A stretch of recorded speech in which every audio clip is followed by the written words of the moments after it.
This college football picks week 8 edition of the Sports Gambling Podcast is brought to you by Underdog. Underdog's hooking up new customers. Play just $5 and get $100 in bonus funds when you sign up with the code SGPN. Hey folks, this is Bud Foster. You're listening to SGPN. Let's let it ride. Go Hokies, man.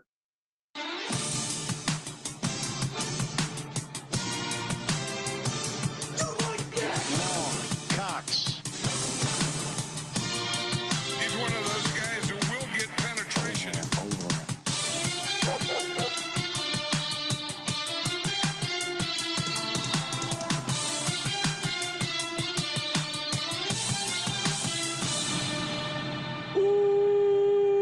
Welcome everyone to the Sports Gambling Podcast. I'm Sean, stacking the money gray with my partner in picks, Ryan. Real Money Kramer.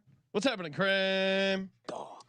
Early a daytime show. Yes. Different crowd, maybe. It's like when you go to the strip club when it's still light out. It's a different crowd than the. What's late that night. like? You've never been for like a lunch. No, I'm not. I don't think so. I worked in the corporate world for a little bit, and there were times when Sean, you lived in Hollywood, not too far from where I worked in Hollywood. If I'm not mistaken, I worked across the street from the Chinese theater, right there by the Kimmel Theater, and that right around the corner there was that strip club down. I think it's like La Brea down a little bit, and they had amazing lunchtime food. Like we great. Not even like hyperbole. We would go there to eat. I mean, it was a disgusting strip club. The girls were more disgusting than the food, which is, I would say it's like what's the place in Magic City? The wings are excellent. Yeah, the meat on the wings, not the meat on the they love going for the wings. Joining us on the line to talk all things college football, Colby Dant, aka Pick Dundee. What's happening, Colby? I'm here to tell you that it was called the Body Shop. Now it could be Seventh Veil, which was on Sunset just about a little bit, where they shot the girls. Correct. Body Shop is correct, and it was from my experience, because a couple of my good buddies were Lebanese, and I believe the owner was Lebanese, so we would go there for happy hour to start the day before going elsewhere. Shout out to the Body Shop. I mean, you're right there. The talent. That was D3. Would you agree the food was better than the women? Never had the food. Never had the food. Had the cocktails. I know not to eat food at a strip club. I know. Bet Detective has this place in Rhode Island he's been telling me about. But like a great shrimp scampi. Oh, it's the Patino place, right? Oh, you're right. Well, I would trust. What's Patino. the name of that place? It's something it's God damn it. It'll come to us. All right, we gotta. I mean, well, we have a lot of college football to get to. We have a bunch of big news, but of course, unfortunately, Thursday was a rough night. Not only did I lose with my Eagles, but unfortunately, we lost a star in the college sports world. R.I.P. Sister Jean. Oh yeah. Who did you think I was mentioning? I was wondering. I was like, God, what's he talking about? Did Jack Tatum die or something? What's going on? Right? Start again, please. Colby's ruining the moment. Not only did we lose, there we go. Sister, we had our ups and downs, but we had some great, incredible runs. It was always awesome to see you there. Immediate ball knower. I'll be honest. They should have let you retire earlier. I was very upset. They let you retire for 1 week? They should have let you enjoy your retirement. I have a problem with the school. You want to kill her? You literally worked this poor woman to death. She was a great college sports fan. She was a great mascot. We have her bobblehead somewhere. Sister Jean, love you. You will be missed. Great college basketball fan. Colby, what do you have to say about Sister Jean? The ride was magical. Obviously that team, I don't understand. Me and Kramer had for years noted your aggression towards Sister Jean. I know you had that dartboard with her photo on the front of it where you would throw darts at it, but yeah, I mean, for me and Kramer, I feel like she was nothing but entertainment. She's a great fan. She's a great symbol of the university and made college basketball better. But I'm surprised, Sean, that see, this is what happens. The moment hits him, Kramer, and he realizes he was been a dick this long, you know? Well, he's one of these. He's fucking one of these Irish Catholic people. They just got to do bad things and then repent. It's ridiculous. I'm kind of off put by the existence of Sean on this memorial service right now. Wow. I came here to honor a great woman, a great college basketball fan, someone that helped us enjoy. One of your worst handicaps ever. What? Her life expectancy. We have to go back and find the original comment. I think it was something like, well, Sister Jean, she's not going to be around forever, and maybe they're going to be inspired by her passing. And then, oh, you're wishing death on her. Never. I foolishly thought her days were numbered, but she outlived me. Cash the over on Sister Jean. Sweet lady. R.I.P. Sister Jean. I mean, 2018. That was a pre-pandemic. She lived 7 more years. She survived the pandemic. 106. You know what I mean? Like, are you kidding me? Are they somewhat responsible for her death? If she doesn't retire, she's still alive. Yeah. Why'd they make her retire? It's like when That's Joe a good retired. point. You immediately knew they have nothing else to do. Yeah, like, come on. In some regard, the existence of something to do is what keeps people alive. My dad always says this. So the day I don't have anything to do, I'll be dead. Kramer, I sent you the video. There was one of my favorite Sister Jean moments, unfortunately, was when there was a game and she was putting up some daps and expected to get dap back. And unfortunately, the team left Sister Jean hanging. So. Let me get this up on the screen. Well, the team was bad. The team was bad at the time. I think they started off rough. They ended up coming into shape a little bit as the season went along, but they started off rough, and I think you could feel that was probably an omen, though. I think that was like one of the first games of the season, if memory serves me correct. All right. I mean, Sister Jean, a lot of laughs, a lot of fun, but this just her being left hanging. No one gives her a dap. No one. Come on. She's got her chair right there. Oh no. That is just. See, this is what you choose to bring on this. Yeah. For this moment, Sean. Come on. This is again. I mean, she is one of you. So now that you don't have the negative energy of one of your arch rivals in the universe anymore, what's next for you? I don't know. I let the enemies come to me, Ryan. And to be clear, she was not an enemy. Perhaps Sister Jean exits and Jackson Dart enters. Oh, okay. Yeah. Longevity check. Well, guys, Loyola Chicago plus 900 to win the A10. Oh. Really? They already have those odds out. Plus 900 to win the week A10. 7. Jesus.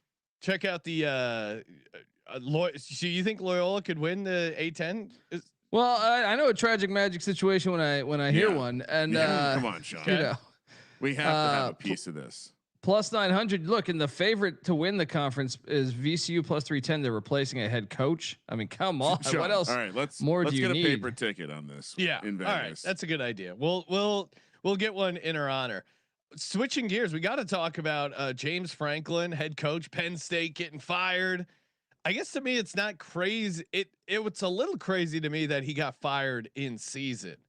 I get he had 2 bad losses, but kind of, I mean, literally they were number 5 in the country, favored against Oregon, lose 2 games at UCLA and a conference game against Northwestern. Both games where they were 20-point favorites. I get it. Now, James Franklin, this Penn State team, 0-6 ATS, which I'm sure didn't help things, but kind of crazy to go from 5th in the nation to fired in 2 weeks. I can't think of anyone without like an off the field issue happening to have such a quick downfall in season. Colby, what do you make of the James Franklin firing? Well, kind of crazy to fire someone that was 37-11 in the past 4 years. Yes. 37-11. And you know, this is the difference between football and basketball. And maybe we're just going to have to recalibrate ourselves, meaning the sport, moving forward with a larger playoff. He made the Final Four. If you make the Final Four in basketball, it's like the greatest achievement ever. You get like a 10-year contract, right? In football, you know, they were knocking on the door. They probably should have won that game. It was a bad collapse, but the fact is they made the Final Four a year ago. He won a Big Ten championship not that long ago. I understand you paid a lot for this roster. You want to return on it, but I mean, I took the under for a reason. I didn't think they'd be this bad, but I'm saying like Tyler Warren was like 90% of that offense last year, and Drew Aller is Drew Aller. So I mean, I would question your general manager if they have one. I don't know because I know that some of the teams are later to the game than that these days. But I mean, it's hard to fire someone that's won that many games. And like, who the fuck are you going to get that's better? I know Matt Rule is the name. I don't think he is a better head coach than James Franklin. So I don't know unless you already know your play call and you're stealing, I don't know, someone like. Yeah, the names that they're floating around don't feel like a massive step up from James Franklin, and James Franklin seemed to stabilize the program, high level of success overall. That's the talking point, though. What do you mean? Program builder isn't able to take it over the top to the next step. And that's fair. I guess I'm just to me the most surprising part is that they did it in season. I get that maybe you got frustrated. And to me, it's kind of similar like the Titans and Vrabel, where they were always like a pretty solid NFL team. He's seen as a good head coach, but they weren't winning the Super Bowl with him. They weren't, winning a conference championship. But also, it is. I understand you want to feel like you're competing for the top, but it's incredibly like it's a crazy gamble to say, consistently in the top 10 to 20 teams in the country, meaning you're going to be in the playoff most years, is not good enough. It's not like he's falling short on the recruiting. I mean, he was kind of the guy to get him back. I mean, I know people say Bill O'Brien kind of went through it, but Bill O'Brien never had them good like this. And to get him back to that plateau, I would say he's very responsible for that. And then, but the sport is changing. I mean, we've never seen this many firings by October 14th or whatever, October 10th, whatever day that was, where he got fired. And I know that they say like you want to still be able to get ticket sales the rest of the year, and if fans are out, if they, that was what Virginia Tech was saying, right? But this is the Virginia Tech situation is. Now the Virginia Tech fans are like, "Oh, James Franklin would be a great hire." What he would be Coach Pry back as a defensive coordinator. I mean, he would be a great hire though. Good at Virginia Tech, dude. The guy's had 2 losing seasons in his career, and one was at Vanderbilt in year 1 when they still made a bowl. They were 6 and 7. He recruited the shit out of Virginia, so I mean, there's a lot of. But the Virginia Tech situation was just an obvious, like, this guy can't run a program. With James Franklin, it's like he can run a program, he can recruit. You're checking 2 of the most critical boxes. You just need to get smarter in-game coaching. Like for him, it's no different than Cristobal. It's like they're just dummies in the game. They do all the other stuff really, really well. Yeah. And that, to me, that's the one like deficiency with a coach that you can say, okay, let's hire some extra senior advisors here and make sure we don't run into this type of situation, because everything else seems to be running smoothly. I don't understand. Another thing is just the timing of the changing of the sport. You go back to like the Sean Clifford team that won the Big Ten but missed the 4-team playoff, which was kind of ridiculous, right?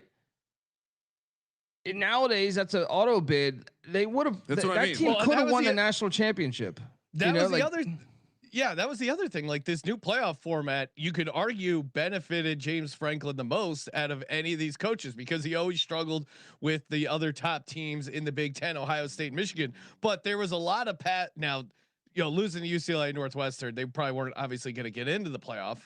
I would assume, unless, who knows, maybe if they beat Ohio.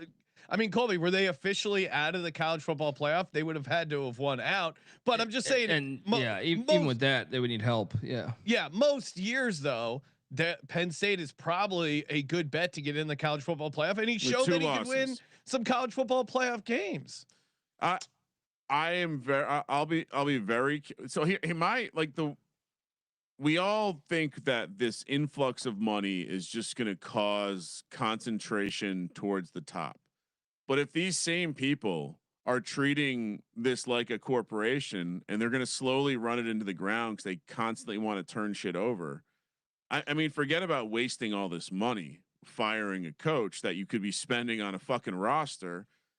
You're also just what is the likelihood that the coach you replace him with is going to be better in his first year, second year, third year? I mean, it just seems like you're setting yourself up to more likely take a step down. Study the entire, like, be smart, be like a hedge fund guy, run some reports. You know what you'll find is that constantly churning coaches is a consistent trait amongst bad programs. It's a consistent trait, obviously, right? But so why accelerate that? Why take the AAU youth sports culture of the coach is the problem and just exacerbate that? You're also now validating. You want to know why coaches lose locker rooms so quickly? Because you fire them so quickly, and they understand that they have, by not showing up, they can get a coach fired. That is the most common excuse for why a coach is fired in season. He lost the team. So now you're showing these kids who have grown up with a culture of it's the coach or the club. I'm just going to move on to a better situation. Now that you've given them the ammunition to actually have the revolution, and we're watching, like, that's what happened at Penn State. The team quit on him, which is crazy. And it probably isn't even the whole team. It's just a couple, you get a little bit of that quit seeping into a locker room. So yeah, I think actually the take here is I think we might see elite programs shoot themselves in the dick, causing themselves to fall down. And we're in a time now where if you fall down too hard and you're not able to get back up, it might actually, I think keeping Franklin would have been the better choice here. Yeah. I don't see a scenario where they end up better. They have so much money that the roster they'll get will end up being decent enough. But I don't know. Like, if you don't have the coach, you can buy all these mercenaries, but you need a coach to wrangle them. State college sucks. Like, they're recruiting even amongst the cold cities. State college sucks. No, I'm saying amongst the northern schools. Like, that is not a desirable place to go. Oh, and so, you're crazy. I've been there. I've enjoyed myself there. Yeah. I'm just saying, when you're recruiting against the South, the West, other maybe bigger cities in the Big Ten, I think it's more money driven and also the history of they got a million great players in their history, dude. I think it's reasonable to think Penn State will fall out of being an elite recruiting school. I think they'll still recruit well because they'll have a ton of money. It is an interesting time to fire them because of Indiana is on the way up. They think they're going to hire Signetti. They think that I would be pretty shocked. Like, to me, that's the only way you fire him is if you knew you had him or I don't know, someone shocking. Where I don't Saban. think, but he's 72. Like, you're seeing Belichick right now. Like, it looks bad. I know. mean, yeah, but you act like they're going to make a smart choice, Colby. They could also make a really bad decision. Yeah, or maybe like the 49ers, they don't actually know who they're going to hire. Well, I think certainly they're, I mean, we'll see who they end up hiring, but I think when you have this much money, you'll still be able to get some decent players. Well, but then another thing that's stupid of them is, so they go with Terry Smith as their interim head coach. Andy Kotelnicki is their OC. Jim Knowles is their DC. Kotelnicki interviewed for the West Virginia job. He was Lance Leipold's offensive coordinator for forever. This is like a hot name now. Obviously, it's not as hot after a 3-3 start. But why would you not give him that runway if he's cutting edge and, he was not very conservative in Penn State's offense? I feel like been rather conservative. So you wonder if that was a Franklin thing and not Kotelnicki when he was at Kansas and Buffalo and Wisconsin Whitewater and everything. Why would you not give him the floor? Are you afraid he's going to be successful and the fans will want him? But he might be a head coach in a year or two. I don't understand the logic of not at least giving him the interim tag to see what he can do. Yeah. No, I would have waited to the end of the season just to see, because I don't think the program's totally cooked, and that's when you get rid of a guy like him. In my mind, the chat saying, should Franklin go to Michigan State and have Penn State pay him $49 million to coach against them? That would be an all-time. There is offset clause, so he's not going to get $49 million from Penn State unless he doesn't work, and he technically, it's like he's on unemployment. He technically has to try to get a job, and it even includes a studio gig. He gets a studio gig. Well, we offset clause. Happy to host the James Franklin gambling podcast on the network. Fun nugget though. So the $49 million buyout is the second largest in college football history. Do you know the first largest? Of course. It has to be Lane Kiffin. No. It's that's been activated. Jimbo Fisher at Texas A&M. Yes, $76 million buyout. Well, he's living in Dubai right now. You need an asterisk for domestic buyouts and foreign backed buyouts. I feel like those, you're not playing with the same house of cards. He has to make a quote good faith effort to find a job. Yeah, we are offering you James Franklin. Get on James Franklin, the college experience, taking the Patty C role, showing up on shades, just hammering drinks from a dorm room. I could see it. So and real quick though, so because there was a lot of some people would say it's not real reporting, and others would say there's truth to the rumors, but Penn State did just sign a 10-year, $300 million ish contract with Adidas. There was a lot of rumors swirling that Adidas may have had something to do with this. There was multiple reports that at least some of the board of trustees were unhappy with the decision, or at least the timing of the decision. Colby, is there any truth to any of that bullshit? I haven't officially heard that, but also I know the Big Ten is potentially closing in on a private equity deal oh my God. for $2 billion for each school, I believe. Saudi's going to own the Big Ten? Yeah. I like how private equity is just completely it's now code for, money from Middle East. It's hilarious though, because the Big Ten you would not think would be the conference that needs it, with them having the richest TV deal. But I guess, just as capitalism 101 of like, hey, we could destroy everybody else. When the Big Ten has to play a game when they have to play a game in the Middle East, that's gonna be like fucking. It's gonna be an early kickoff for Dubai. We got Washington and Rutgers. I mean, if they can on build the Dubai turf, they're the worst fucking conference. Let's be honest. I fucking hate them, dude. Like they can build an indoor ski ramp. They can build a. If we just went back stadium. to how we were conference wise, like 4 years ago, the Pac-12 is fine. Like a lot of good teams there. The Big Ten doesn't have to be doing all this circus shit. Yeah, Are you guys going to that Maryland UCLA game this weekend? It is odd to me that the SEC is becoming less of the bad guy.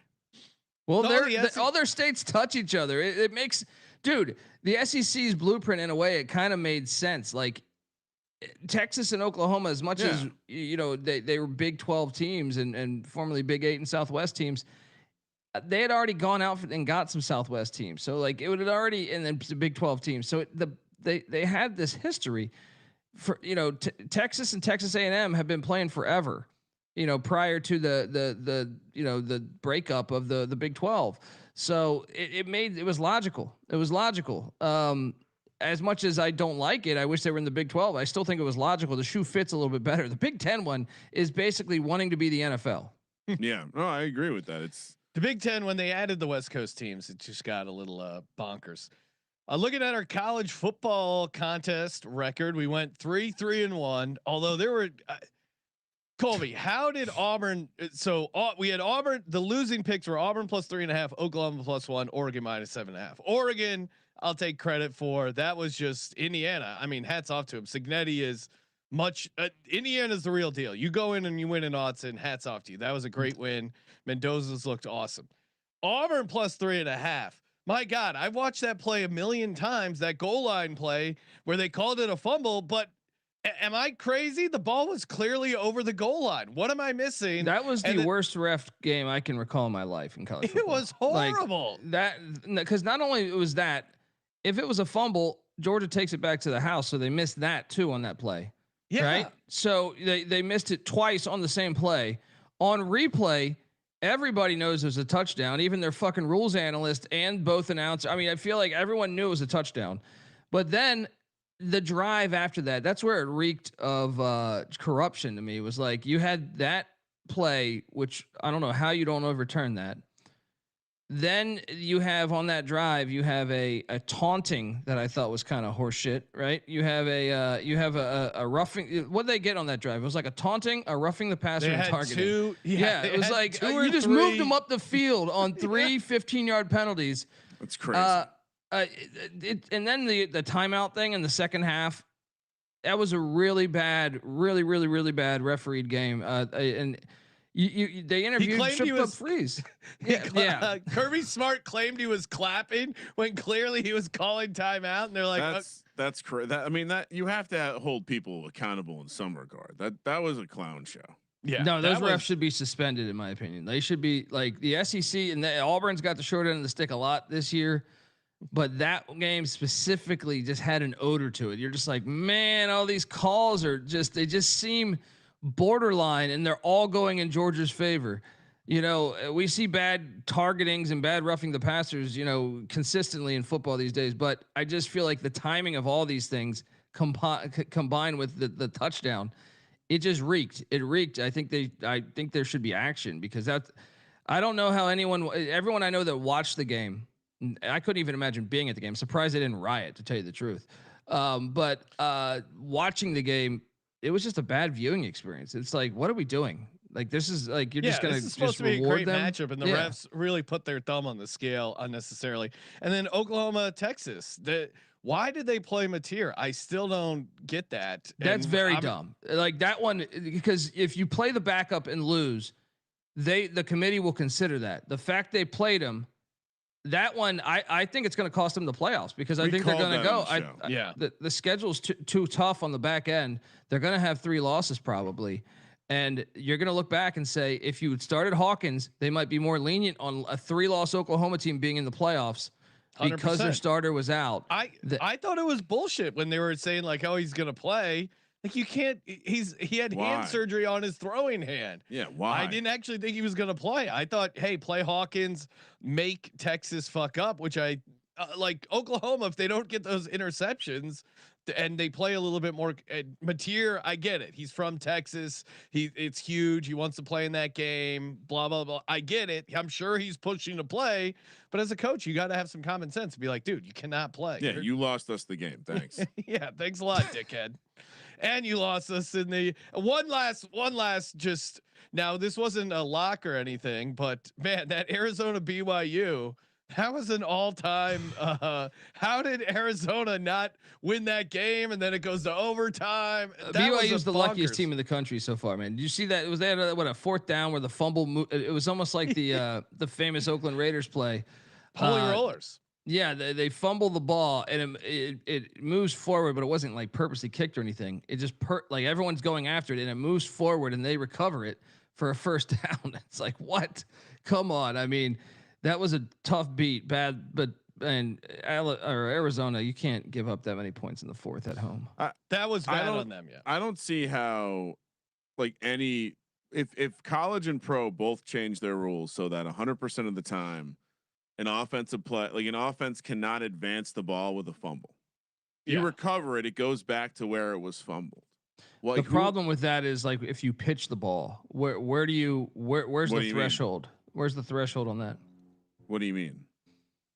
If you are pitching the ball, you know, like you see occasionally in the NFL, you'll still see it like on a trick player and like a fake punt or something where the guy will basically run the option. And you know, if you fumble it or something, or if you know the ball's in the air and you take the ball forward, what is how do you do that? So the player who fumbles can advance the ball, no one else. I don't know that I like that though. Okay. Yeah, I think it solves a lot of this bullshit. No, I get that side of it, but it's like to me, if you do something like that, or what if you fumble the snap or something? You know, and your running back grabs it. Don't you want him to be able to have the capability to run for a 1st down? If it's 4th and 1 and your quarterback fumbles the ball, you can make. I mean, but if you're fumbling backwards, you can easily make that part of the rule. It's clearly just to fix fumbles forward. If you advance it from a backward spot, that's fine. I think it's more when the ball goes ahead. Like the situation that is stupid is when a fumble happens, the ball squirts forward 12 yards and somehow the offense gets a 1st down. Fair.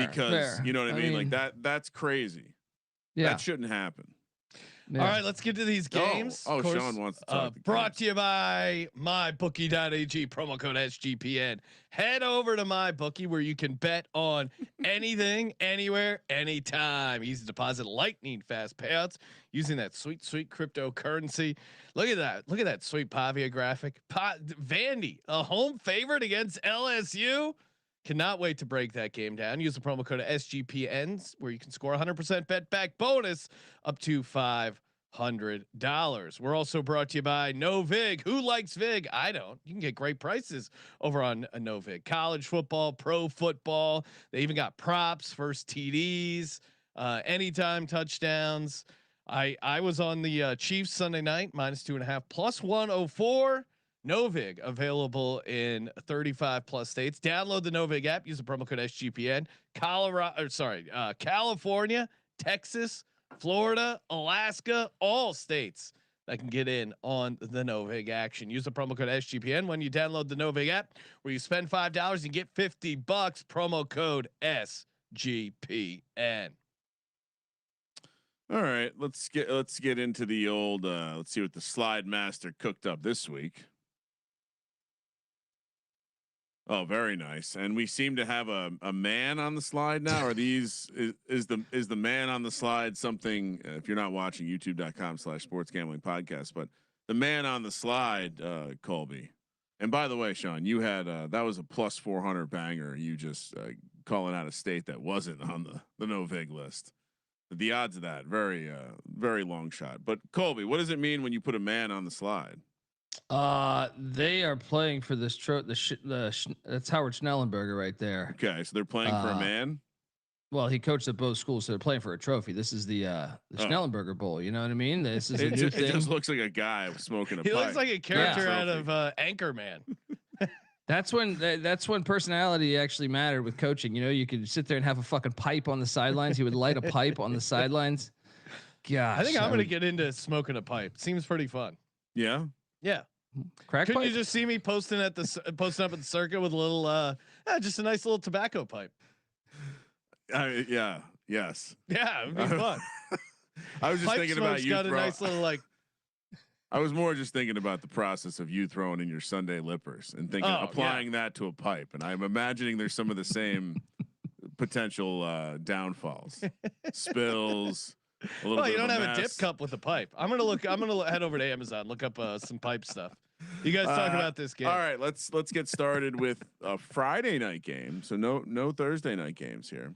Friday night, 4 p.m. We'll be out at the Circus, Sean. 7 p.m. live, Sports Gambling Podcast live. But this game starts at 4, so maybe even done before we start, Sean.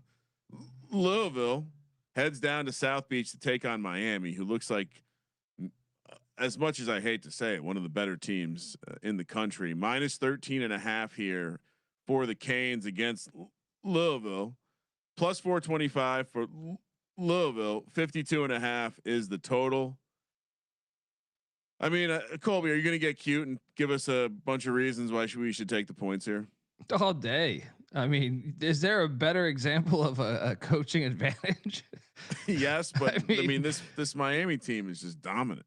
You get 2 weeks to prep for Miami. You get 2 weeks to prep. Yeah. You know, both these teams are getting 2 weeks to prep, but I just think that favors Jeff Brom so much. Also, they're off the loss. Miami's kind of been everyone's got them as national champs, winning they put them in the playoffs now.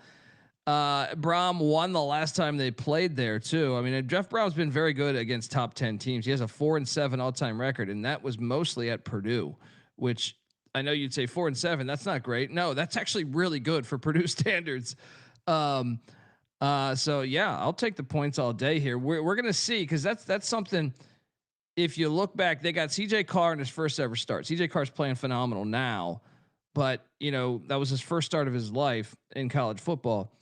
Byron Brown, yes, they were able to contain him and the USF offensive line. But my point is I don't know how this will be the best passing offense they have faced this year, in my opinion. So I think that, I mean, Castellanos in Florida State, they didn't look good, or they lost again. So, I mean, how good is that win? But I'll take the points all day when you're telling me Jeff Brom gets 2 weeks to prep for a Miami team that's, you know, might be smelling themselves a little bit. And Louisville's defense, kind of underrated. I mean, if you were off the top of your head, Louisville, number 1 pass defense per EPA. You look at like the advanced metrics there. I mean, the 12th rated defense overall. If you look at the advanced stuff, like I think this Louisville team can ugly this game up with their defense and make this a game. I'm with you, Colby. Give me Louisville plus 13.5. And the dogs continue to bark on Friday night. So pissed didn't take Colorado State. And I don't know, Colby, we didn't get an explanation. What the hell happened with North Texas? Well, I mean, second half, they couldn't hold on to the ball, but also they were too big for the moment. I mean, the moment was too big for them. Like that's a team that historically is not good, and they had a big home game and they looked great the first half to a certain extent, had the lead, and then that was a wild ass game. I mean, so they have 9 guys from Sam Houston State's defense. Sam Houston was a top 15 defense a year ago. That was the handicap, but also you got to hold on to the ball. But obviously, South Florida, great halftime adjustments by Alex. Going to go to the goulash. The goulash. Kramer, what are you doing? It seems like you might take your medicine and take Miami. Oh, I'm not betting against Miami until it fails me. I mean, Miami does look really good. It's an easy counter. Colby's right. At some point, we're going to have a completely boneheaded situation. But this offensive line, this team just is. It's unfortunate, but they did a really good job recruiting. Coach O was talking. I listened to a Coach O interview where he has a couple sons on the staff at Miami, and he was as rock hard for this roster as he was for the ladies of South Beach. So lay it for. I mean, he was explaining part of the reason why he likes to take his shirt off is so that people notice him.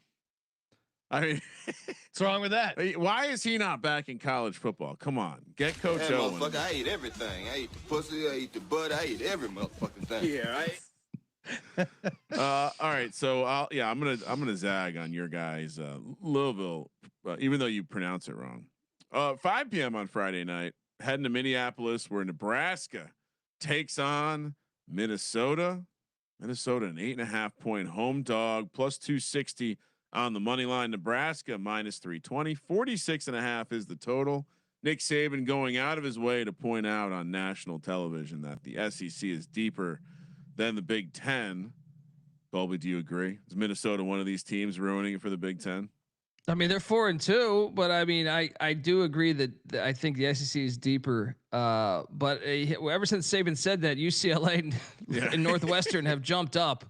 But yeah, I mean, I think the Big Ten's a lot better at the top than the SEC, but I think the SEC is a little deeper as a conference. So who do you like here?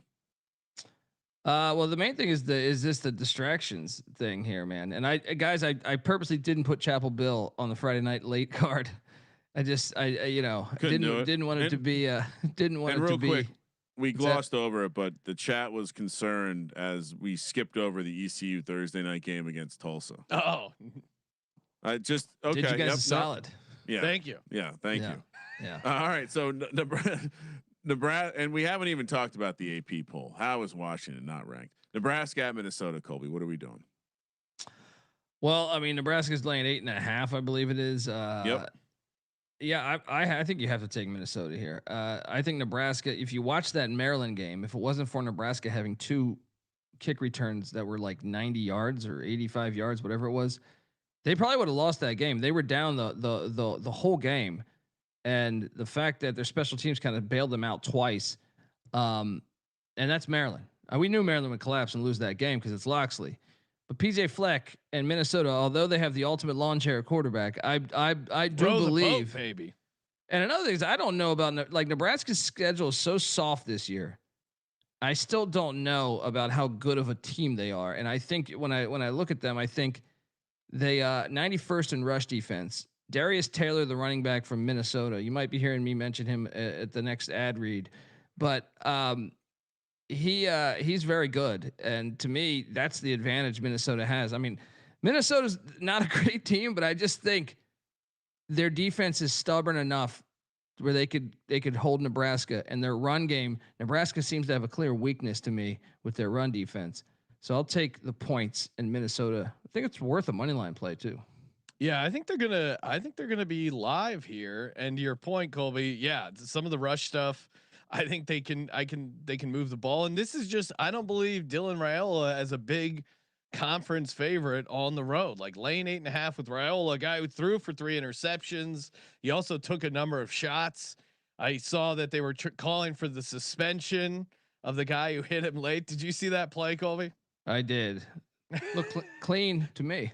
Yeah, no, it was. I mean, Dylan Raiola took like a shot to his leg, and he's kind of like limping around. The guy like barely pushes him over, and people are like, immediately suspend this guy. It was off an interception. You always block the quarterback. Dude, we have a pandemic in this country right now of quarterbacks as announcers. Can we please stop putting quarterbacks on a microphone and give me any other position? I'll take punters on the fucking microphone right now over quarterbacks.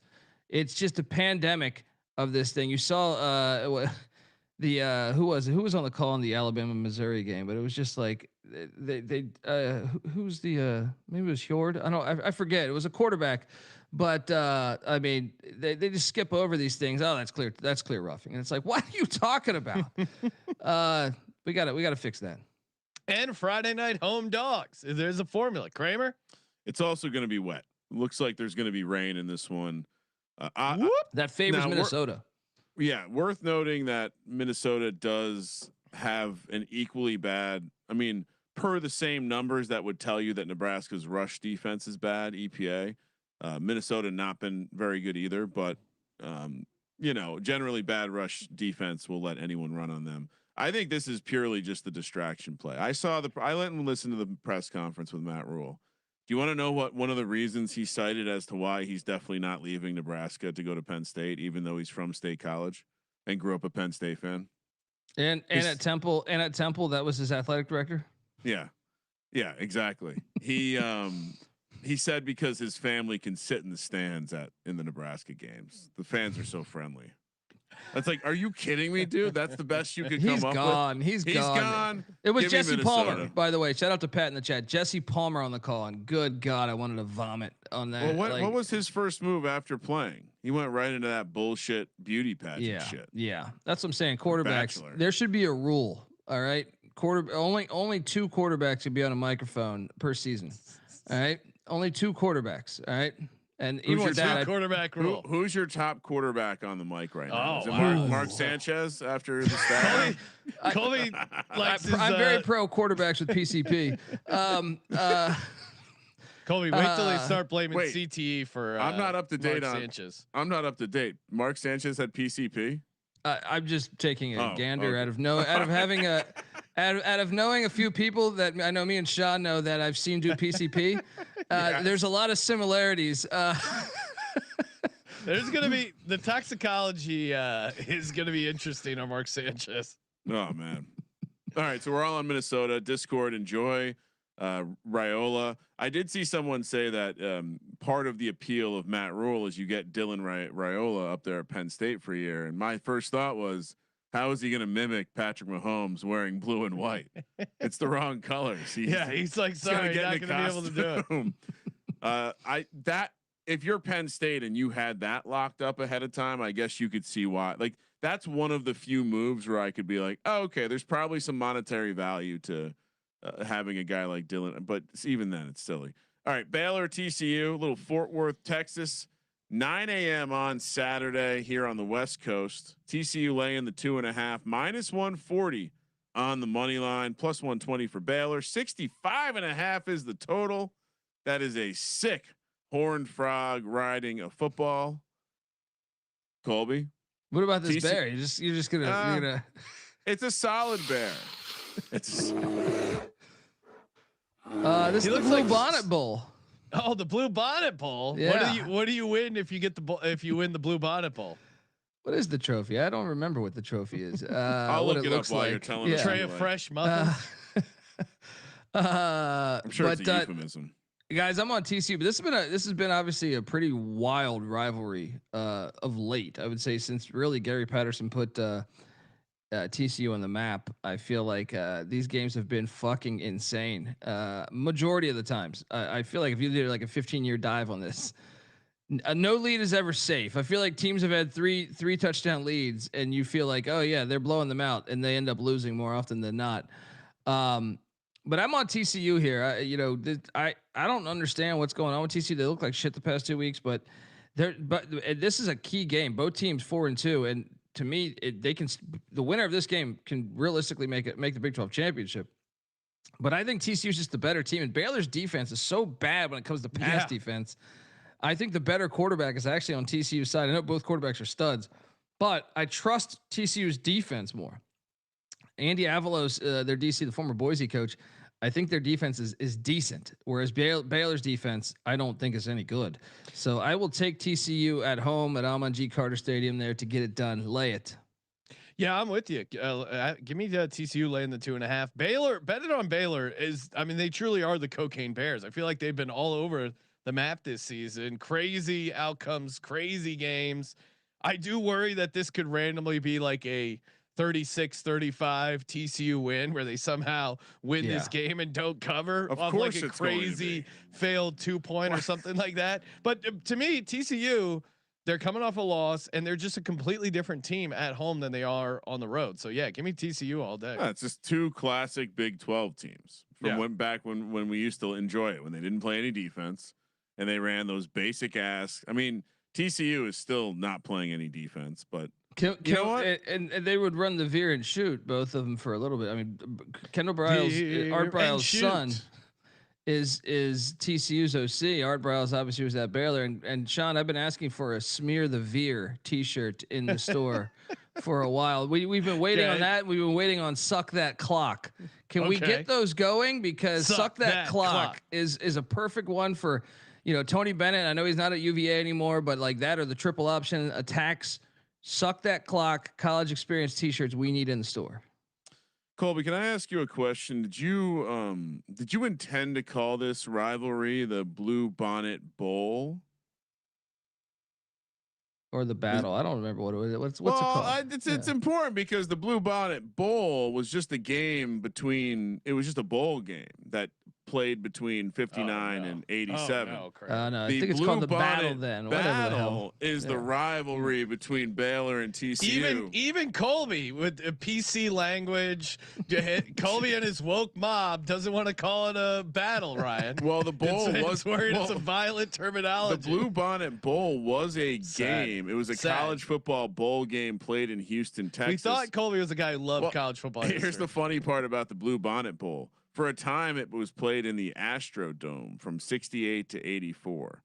And during that time, they amended the name to the Astro Blue Bonnet Bowl. Very creative. But this was just a bowl game that typically had a team from Texas versus someone else. The Blue Bonnet Battle is the rivalry game that has been being played since October 24th, 1899, as the slide says. Again, I'll be different than you guys. I think this is just a classic Big 12. Give me the points. I think when I bet this, I might actually just take the money line at -140 because I'm more the 2.5. I think if any game that could matter, the 2.5 randomly, it might be that one. I think in college football, especially, you taking a money line on a -2.5 when it's -140 is, as we learned from our friend Matt Humans at the Vegas airport at 6 a.m. Last Saturday morning. That's the move. Georgia Tech heads to Duke, Durham, North Carolina. Another 9 a.m. kick here on the West Coast. Duke has to be. Duke has to really be enjoying what's going on over at North Carolina. Duke laying 1.5 here, -125 on the money line. Georgia Tech +105. 61.5 is the total. Very interesting. Probably need a little investigation on the Georgia Tech cover last week after Virginia Tech just no need to kick the extra point here or whatever. I mean, it landed right on 15. They did not go. They did not take an extra point at the end of the game. Anyway, Duke laying 1.5 against Georgia Tech. On the screen, if you're not watching on YouTube, there's an actual Blue Devil. Which is pretty terrifying. I don't think about how satanic the Illuminati program known as Duke is, but Duke loving the North Carolina downfall. How do you like him in this spot, Colby? This game's huge, by the way, because the winner of this will have the inside track.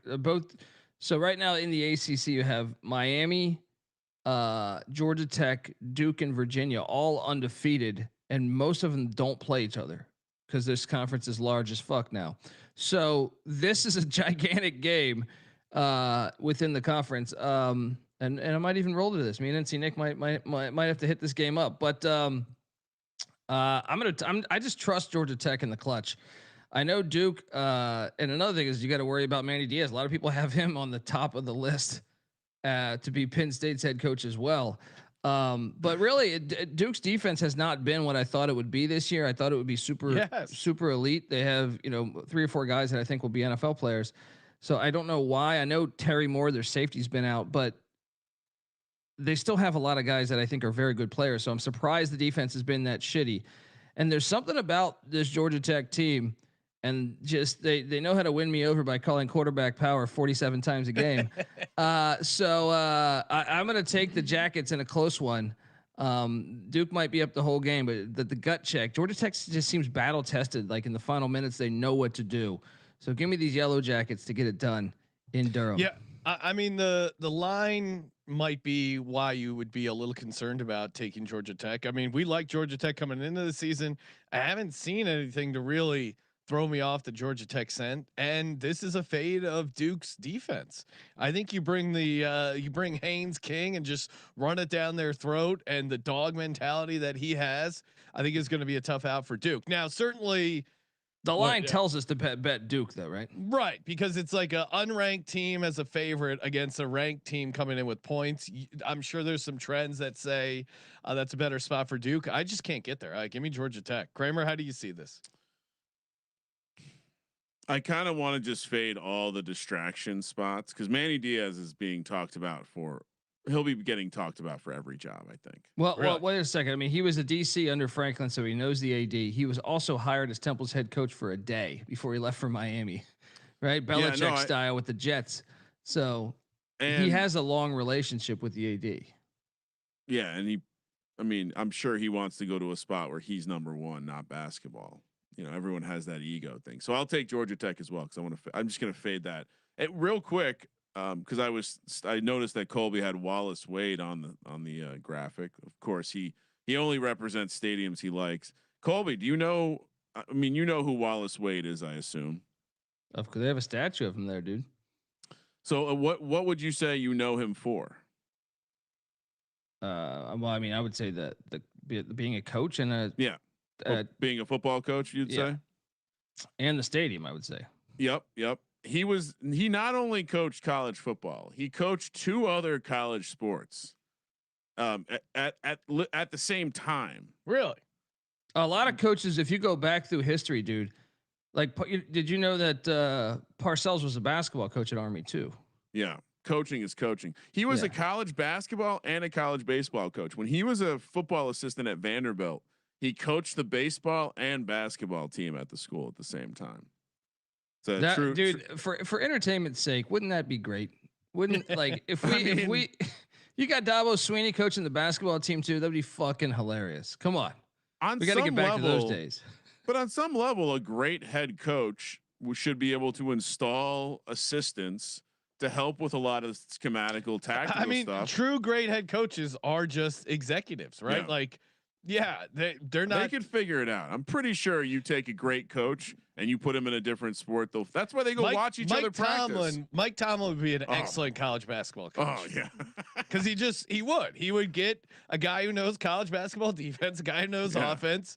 He would let them manage the minutes. Who's the Arthur Smith of college basketball offense? Yeah, he would some ugly ass offense. He would recruit the hell. I mean, Mike Tomlin comes in your living room and you're a college basketball player. You're signing up. Those parents are signing up immediately. So Mike Tomlin would be an excellent college basketball coach. All right, little history lesson on Wallace Wade and a great stadium though. They hosted the Rose Bowl one year. Yeah, I saw that too. That was a wild nugget. We're all on Georgia Tech. Enjoy Duke Discord. Washington heads to Ann Arbor to take on Michigan. Another 9 a.m. kick here on the West Coast. Michigan laying 6.5, -210 on the money line. Washington +175. 50.5 is the total. Washington certainly one of the snubs off the AP poll this week. I've also seen people start to connect the dots. Seems as though Michigan was at its best when coach was serving a suspension. I don't know if it's related or a small sample size, but it is cancel coach culture and season right now. Colby, are we taking the home team? Is this considered flying east? It's kind of more middle for me. And does Washington have a chip on their shoulder for getting no respect right now? Well, this is a rematch of the national championship 2 years ago too, right? Also that great point. Yeah. I mean, I Indiana debunked that theory, by the way, by going. Yeah. They put it on. They put it on Oregon. But it was an afternoon game, so the body clocks were fine. This is a 9 a.m. kick on the West. So yeah, I mean, look, Michigan's an interesting team because we loaded up on USC last week. Well, at least me and Kramer did. Yeah. But the logic was Underwood will struggle to throw. It's not all on him. That the receivers suck too. But at home, I actually feel like they're a decent bet there. So I'm going to it's 6.5 is a big number. Yeah, that's too big of a number. That's too big of a number. I'll take Washington. Why did I think in my head it was 2.5 before doing this? Can't, you can't lay a number like this with Michigan right now. Yeah, and Underwood's been better at home, obviously, young quarterback. But I would say for me, and the 9 a.m. body clock thing, I think balances out with Washington having a chip on their shoulder that they don't have any respect. Benny Warnick in the chat saying, "Bring back Biff." Although we're only Biff Poggi fans if he's allowed to dress the way he wants to dress. Yeah, you cannot fucking snobby Michigan, you piles of shit. You cannot cover up those tremendous cans. Let Biff's cans go free. I want to see some side tit. Yeah, that's part of the Biff Poggi experience, and he's a good head coach, or at least from what I've seen. He was building Charlotte. Like, he had incredibly bad injury luck. He got wrongfully fired, in my opinion, at Charlotte.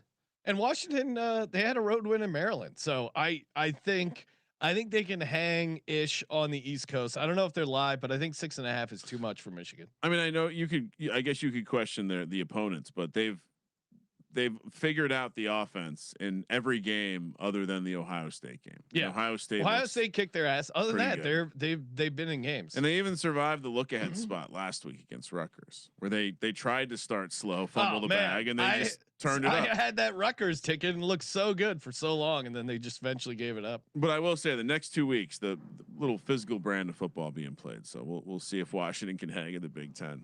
Yeah, I'm definitely taking the points here. Everyone on Washington. Plus 6.5.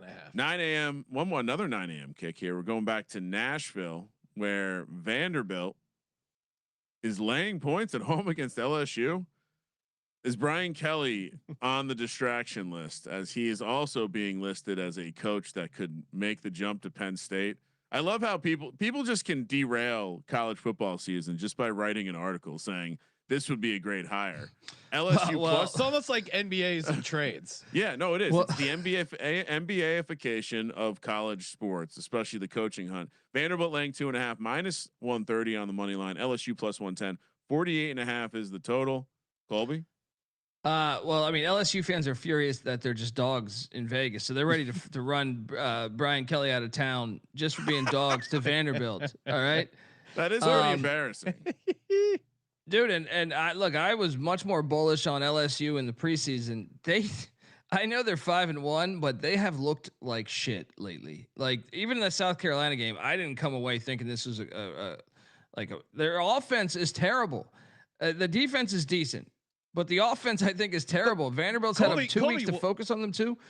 What's that? What happened to Nussmeier? I don't get it. I mean, I know think he's injured. I think I think he's got an injury. I forget what it was called. I think it's a very common injury in baseball, but it's like oblique stuff, and it's probably one of those things where you can play through it, but he hasn't been 100%. It just seems like his play is just completely fallen off. I was high on LSU coming into the season. A lot of it was, hey, Nussmeier looked really good last year. I think he can build. They have a bunch of continuity, and it's just they've been going backwards. They're also 113th in rushing the ball, and if you remove the FCS game from their schedule, they would be 129th.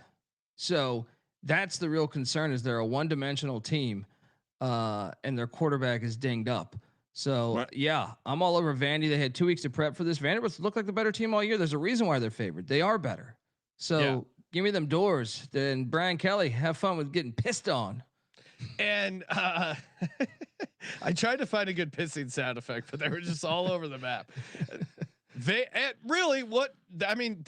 were in that Alabama game the entire time. Alabama clearly had a chip on their shoulder for all the shit that Pavia talked, but those 2 red zone turnovers, which are for the most part un-Pavia like, and the more I watch Pavia, the more it reminds me of Baker, and just kind of like the just guy who just plays with reckless abandon that you can't help but root for. Obviously, I'm going to be all over Vandy here. It is scary that they're a favorite at home against LSU. Like, you like Vandy better as a dog, but I think this is a nice bounce back spot. Pavia hates to lose. He's had 2 weeks thinking about that loss. And if there's anyone that has a chip on their shoulder of like, oh, you think Nussmeier's a better recruit? I could see Pavia being that guy. So I think he's going to be up for this game. Apparently Nussmeier, on top of dealing with a abdomen torso injury that is causing him to not have the velocity on his ball, he picked up an ankle sprain last week as well.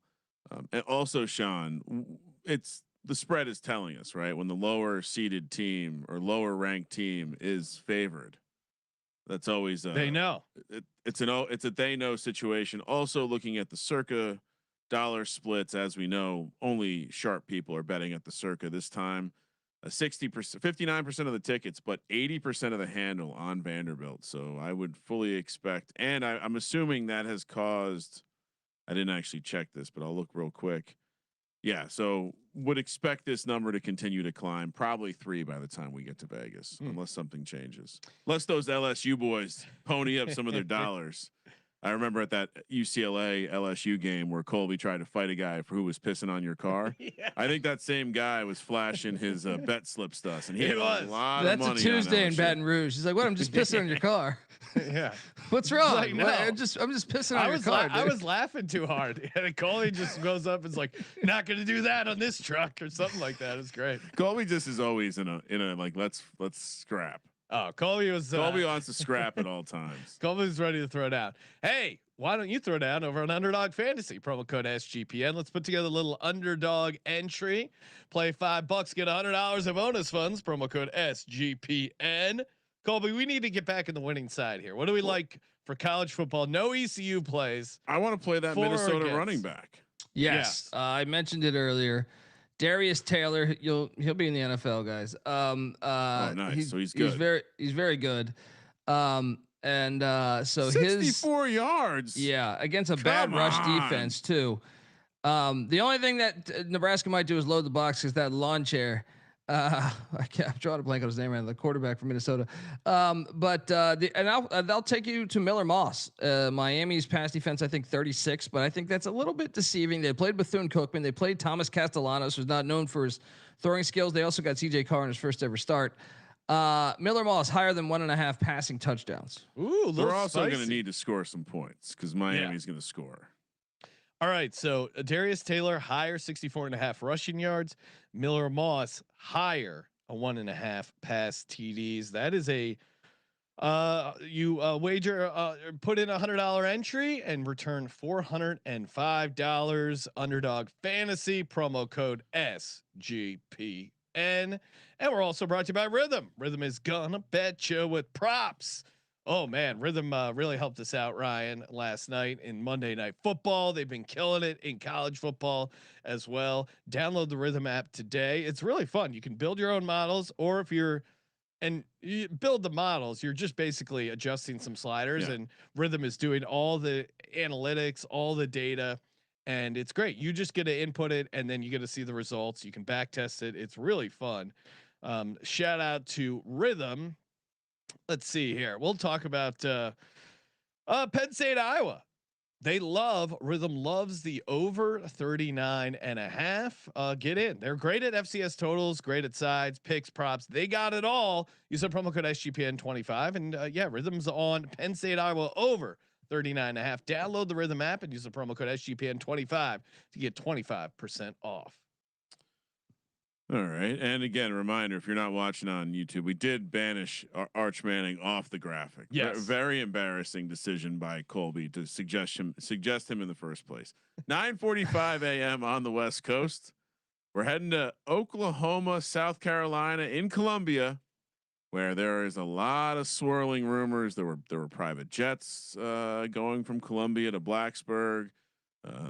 There's a lot of drama right now. If you're not up to speed with the Virginia Tech coaching search, that maybe there's some friction between Bud Foster, Eddie Royal, and one other person, and Bruce Arians in terms of how much they want to bring Shane Beamer in. Not surprising. My guy Bud Foster wants to bring Shane in. South Carolina and Shane Beamer, 5.5 point home dogs here, plus 180 on the money line. Oklahoma minus 215, coming off a very disappointing loss to Texas. I think you could definitely argue a bit of a laydown spot here. 43.5 is the total. This is situational spot handicapping 101. Right? I'm all over South Carolina here, and maybe I'm crazy, but this just feels like the ultimate dream crusher game for Oklahoma. Mateer is, I'm sure, going to play again. I don't think his hand is fully fixed.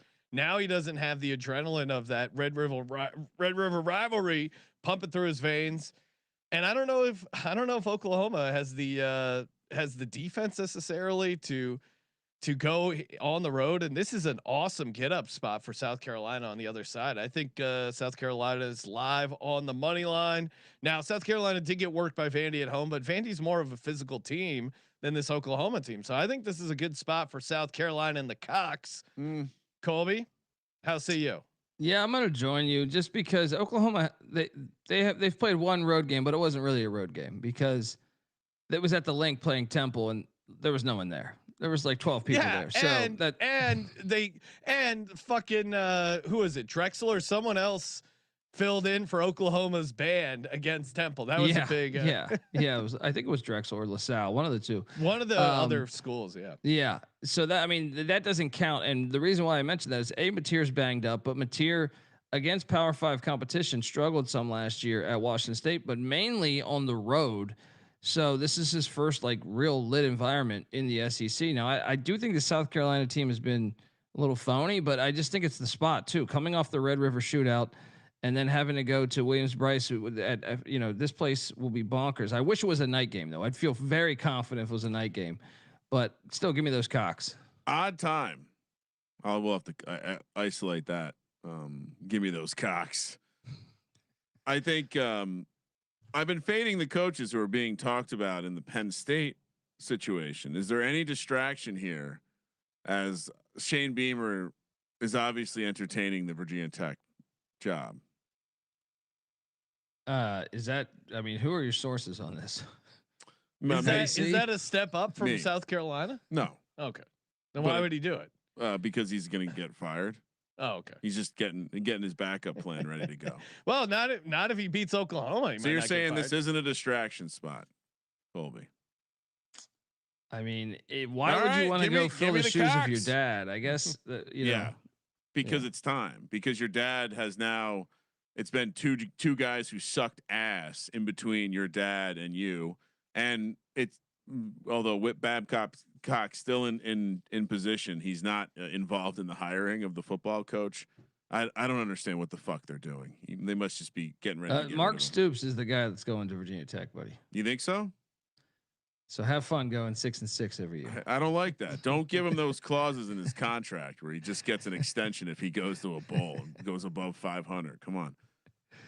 All right, Discord on Oklahoma. We're all on South Carolina. 12:30 p.m.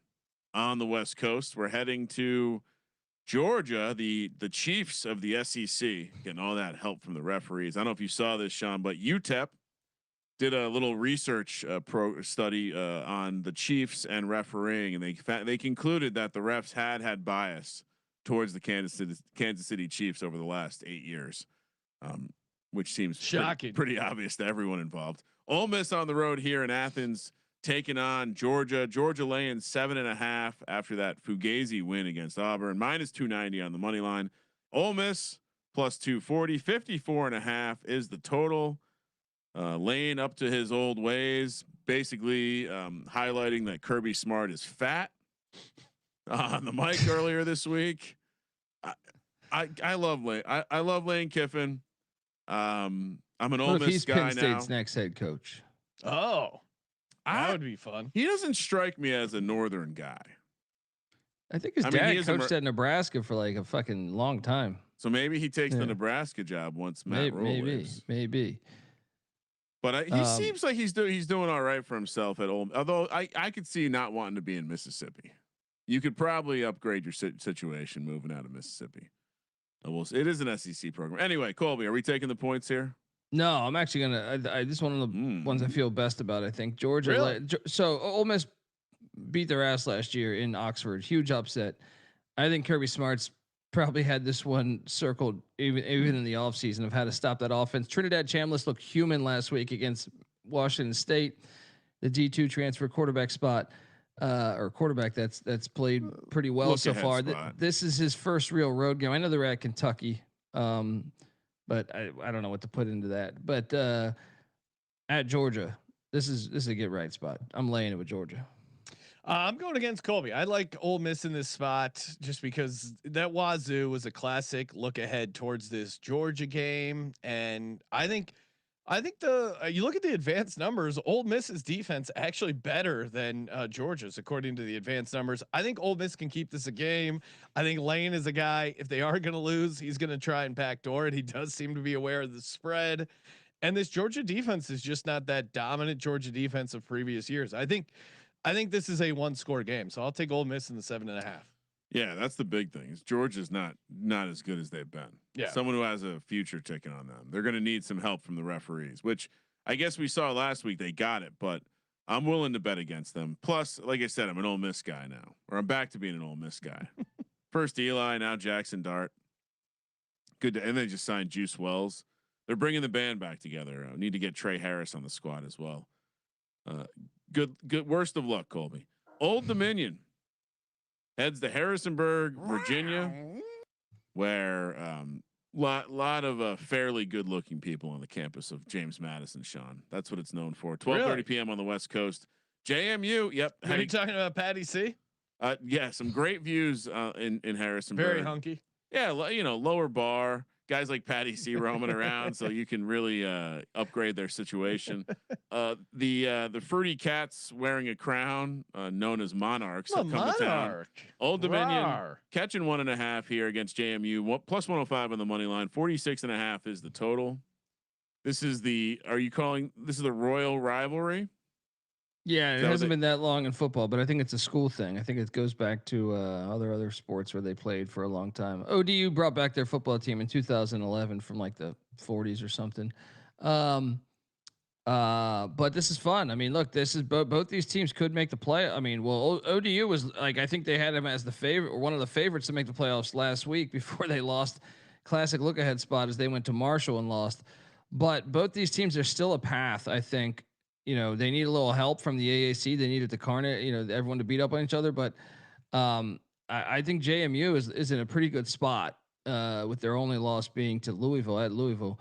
So I'm going to take Bob Chesney's bunch. Give me JMU at home at Bridgeforth Connect Stadium there. According to the data I'm seeing, they've only played this, and this is only the 6th matchup in football. Yeah, because remember, ODU they did like 1 year in the FCS or something. Then they jumped to the FBS when they kickstarted their program. So JMU was still in the FCS for all those years.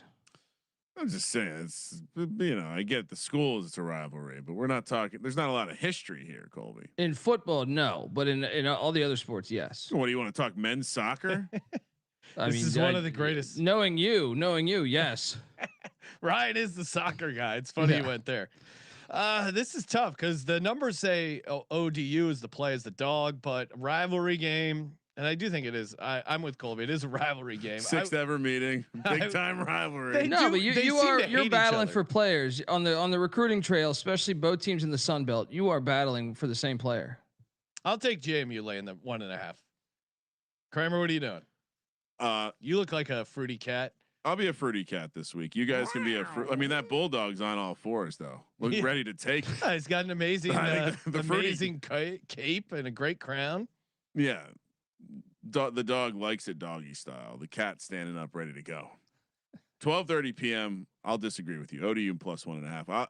12:30 p.m. on the West Coast. We're heading out to Boise, where UNLV takes on Boise State on the blue turf. Minus 11.5 for Boise State here at home. Minus 450 on the money line. The Rebels plus 340. 63.5 is the total. Colby, why is this on the sheet? Why is it? What do you mean? UNLV is undefeated. This is the winner last season made the playoffs in the Mountain West Championship. Seems like a good reason. Yeah, and then also UNLV is undefeated. Dan Mullen's team has been by far to me the luckiest team in college football. They've been down every single game. I feel like, or like the Wyoming game. They go up to Wyoming and Wyoming's punt protection. They get 3 block punts, 2 for a touchdown, right? Just normal shit. Wyoming couldn't make an adjustment to. Almost had a fourth block too. And then Boise, like Boise's not officially eliminated yet. If USF loses at Memphis or to Navy in Annapolis, that could put Boise back in the mix, despite them having a kind of a rough start to the season with losses in Tampa and South Bend. But and also home field. It looks the Mountain West championship game in the Mountain West, you get home field. So this is huge. And that is why I will lay the 11.5, because I think UNLV is phony as hell. And we'll see. Dan Mullins had magic, but I think Boise will just better on the line of scrimmage. So I like laying the 11.5. A lot of Hokie fans also seem to have Dan Mullen high on their list. I'm not sure as to why there. So we worried that he might be distracted at the Virginia Tech opening? Or he's from Pennsylvania. What about the Penn State opening? Huh? There's no way, right? Fun fact. So we were out at the Circa for media day, for sign up weekend media day, and bumped into some of the guys who do local radio in Vegas. And one of the guys tipped me off to the fact that Dan Mullen is, on top of doing a weekly radio show, which is fairly common for the coaches, he does a ride and drive segment where he interviews guests while driving them around Las Vegas, sponsored by a local Toyota dealership. But I mean, he's not focused on coaching. Lay the points. I'm going against you guys. Colby said it. This team has a horseshoe up their ass. 11.5 for a team. The gambling overall strategy would say undefeated team getting 11.5 points. You got to fade it because the books know. They know. I have not been impressed with this Boise State team. UNLV might want a little revenge for having their seat. Didn't Boise State beat them in Vegas? Right? Kept them out of the playoff? It was in Boise. It was in Boise. Yeah. It was. Oh, you're right. It was in Boise. Yeah. I was watching it in Vegas. But I get it. Boise's great at the Smurf turf, but yeah, you guys are crazy. UNLV figures out how to pull games out of their ass. 11.5 points is way too much. Give me UNLV all day. No, he's too busy working on his driving interview content. And then also, Sean, just to give you a little heads up, you might be on a public dog there. Of course, UNLV. Public's got to win sometimes, right? SMU. So me and Colby on Boise State, Sean rowing the other direction with UNLV. SMU heads to Clemson, where we'll be in Clemson, South Carolina at 3:30 local time, 12:30 on the West Coast. Clemson -9.5, -360 on the money line.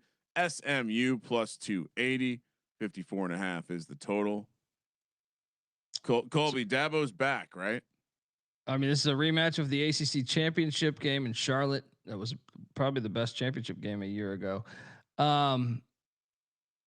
Yeah, I mean, look, there's a path. I mean, I know Clemson has. Yeah, it's a path. There's a path, and it starts right here. All right, and I should have mentioned SMU is also undefeated in the ACC when I talked about the undefeated teams prior.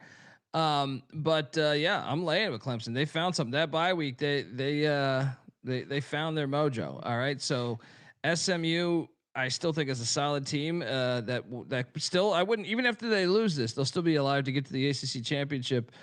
Dude, have you looked at the ACC race? It's going to be hilarious when Cristobal fumbles a game or two and lets everybody else in. It's going to be very funny because it's going to come into a ridiculous tiebreaker. Yeah. But yeah, to me, like, this is a lit environment. They played this one in Charlotte last year, and Clemson had the crowd, but there was nothing like this. So load up, lay it with Clemson. Dabo's back. Nothing revitalizes you like kicking Bill Belichick's ass. Jordan being on the sidelines, that really seemed to get a spring in their step. I lay it with Clemson. I'm not fading them right now. We've seen this from Clemson before, and SMU has not looked good on the road. No. So. No. Lay it. Dabo's back. Lay it with Clemson. Texas A&M heads to Fayetteville to take on Arkansas. Woo, Pig Suey. Petrino already on the mic, so it seems like they've already hired him as the head coach. I don't quite understand what we're waiting around for. I still see articles calling the job an opening. Seems silly. Texas A&M laying 7.5 here on the road, -300 on the money line. Arkansas +250. 61.5 is the total. Another 12:30 kick on the West Coast. Colby, you just gonna take your boy again? I mean, this is the one that gets them that lifetime contract, right? They have not played this on campus in like over a decade, right? Or maybe they always did during play it COVID. in Jerry's World, right? I think during COVID they played it in College Station, but because they had to, because they couldn't do the neutral site thing. But yeah, it's been in Jerry's World. Filthy game considering the history of this game. And they were both in the Southwest Conference. It was a big time rivalry then. Now it's back on campus where it should be. Thank you for wising the fuck up. This is it. This is the lifetime contract. And I know A&M's my team. I got them in the playoffs, but Road Rash Face gets that lifetime contract here. They cover the points. Am I a little nervous that Arkansas's run defense is terrible and A&M's offensive line is probably the best in the nation? 100%.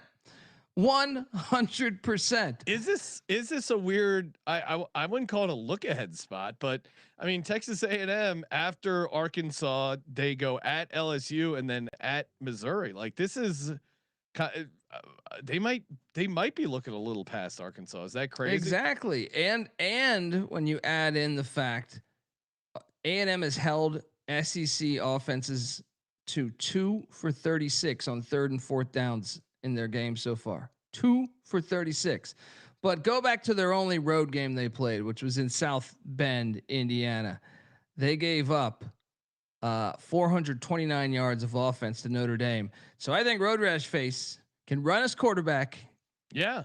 And they'll be able to stretch the ball down the field because life's a little different on the road, especially in a heated rivalry. They've only played in Fayetteville once since the 90s, since like the early 90s. They're going to be ready for this one. All right. This is Petrino's first home game. The offense looked noticeably better against Tennessee. So I'm with you. Woo pig suey. Yeah. Arkansas plus 7.5. The Notre Dame angle is a good one. The difference is that Arkansas has no defense. Yes. It could be a problem. Like worse than Notre Dame's. I'm laying it with Texas A&M. It's going to keep taking Texas A&M. They've been good to me. Yeah. No, they do their offensive line and both those running backs they have will be in the NFL.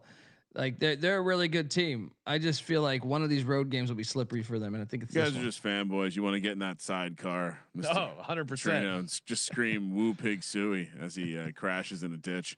Texas Tech heads to Arizona State. Forks up, where at 1 p.m. on the West Coast, Arizona State will be a 9.5 point dog in Tempe against Texas Tech, who we now have a future on, Sean, worth noting. Yeah. Plus 290 on the money line. Texas Tech minus 380. 49.5 is the total. I see no and I assume that the ridiculous injury report for Arizona State, it was 2 pages long. I assume that's not going to get. I mean, I guess do we have any update on the quarterback? He's not going to play. I mean, if we do, who gives a shit? Yeah. Because it could change. Right before exactly. They don't have rules. Like, you got to figure this out, college football. But at this point, I see no reason to fade Texas Tech. They just lean on you. They're like a wrestler in a UFC match that's elite. They just lean on you and eventually choke your ass out. Texas Tech is I'm going to say the best team in the country right now. I think it's maybe a little crazy. Colby, who's your number 1 team? Indiana. Okay. Indiana deserves to be up there. And I guess maybe if you say Indiana's best win at Autzen, maybe they deserve and at Iowa. Two really tough environments. This one we'll find out because this is the second tough road spot for them. I mean, I know they played at Houston, but a little different when going to Sun Devil Stadium. So my thing is you got to pay attention to if Levitt's going to play. You probably want to wait to bet this, but I think they did this. I think they sat out Levitt last week against Utah because they knew if they rushed him back, they had Texas Tech on deck. You can't lose both games. Their other loss is to Mississippi State. Who cares? Your chance to get to the Big 12 championship is pivotal that he plays in one of those 2 games. I think he's going to play this one. But you don't want to be betting on Jeff Sims otherwise. I'm saying he plays. Give me the points in the Sun Devils because if he plays, I think it's a game. No, I'm not betting against Texas Tech until I see otherwise. Like this team just looks so good right now. And at the line of scrimmage. And I'm pissed I didn't lock him up against the Jayhawks. It was so easy. It's not even going to be that hot. So there's not even a chance they get a weird desert angle. It's only supposed to be a high of 77 on Saturday. Balmy. Yeah, I'm laying it with Texas A&M and Texas Tech until further notice. Next up, 4:30 p.m. here on the West Coast, USC taking on Notre Dame on the road, a classic rivalry that Colby appreciates. Notre Dame laying 8.5 and it's here. in jeopardy. Remember? Oh yeah, of course. The Big Ten doesn't want to see this game continue to be played unless Notre Dame joins the Big Ten. Minus 8.5 for Notre Dame, minus 320 on the money line. USC plus 260, 61.5 is the total. We should briefly talk about USC once again in the news for the wrong reasons, as they've been fined. This was crazy story. So they got fined $5,000 for playing running back Brian Jackson last week against Michigan. Now, the reason they got fined is because Jackson was listed as out on the injury report. Now, once again, college injury reports are complete shit. When they had to play him. If you watch the game, they suffered a bunch of injuries, and so they said, you know what, you're not that injured. We're going to play you now. Now, I think they knew they were going to get fined at that point, but they're just like, we got to beat Michigan. $5,000. Yeah. Well, that's my point. If the fine is going to be $5,000, I mean, are we serious? We got to update. The fine could have been $5 million. They would have taken it because I think the playoff money. They have a nice path to the playoffs. You had to play them. You had to start somebody, or you had to get somebody in the game that could be efficient based off of all your injuries. So if you want to be taken seriously and not have constant gambling scandal, you have to solve the injury report problem in college sports. You can't make the penalty be $5. Why would any college care about any injury report if it's only going to cost them $5,000? Yeah. They spend more than $5,000 for their social team for a weekend, posting clips of shit. This is comical. Anyway, USC laying. Where are we at? USC catching the 8.5. Colby, are you? This does seem like a tough spot for SC, but it does, especially the way Notre Dame's throwing the ball. Right, like CJ Carr has probably been the most impressive young quarterback out of all of them. Everyone's talking Arch. Everyone's talking Lagalele at Florida. I think CJ Carr has been the one that's like, oh man, this guy's going to be a top 5 pick. USC's dinged up. It's on the road. I think you got to lay it with Notre Dame. As much as I think USC is really good this year, it's just 2 tough games in a row, 2 beatdown games that they're beat up as a team. I don't normally love laying more than a touchdown in this game historically, but I think it's the right spot. This is interesting because when this opened, USC was getting 10 points, I think, and it just seemed like too obvious, right? Hey, USC getting 10 points, and it's been bet down here a little bit.